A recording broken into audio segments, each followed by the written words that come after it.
ஆண்டவன் அறிய நெஞ்சில் ஒரு துளி வஞ்சம் இல்லை.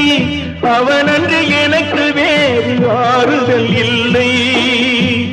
மனிதனம்மா மயங்குகிறேன், தவறுக்கு துணிந்த மனிதன் அழுவதில்லையே.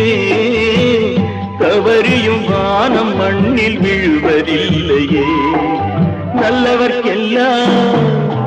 நல்லவர்க்கெல்லாம் சாட்சிகள் ரெண்டு, ஒன்று மனசாட்சி, ஒன்று தெய்வத்தின் சாட்சியம்மா. நம்பிக்கை வைத்து கல்லையும் பார்த்தால் தெய்வத்தின் காட்சியம்மா. அதுதான் உள்ளத்தின் காட்சியம்மா, அதுதான் உண்மைக்கு சாட்சியம்மா.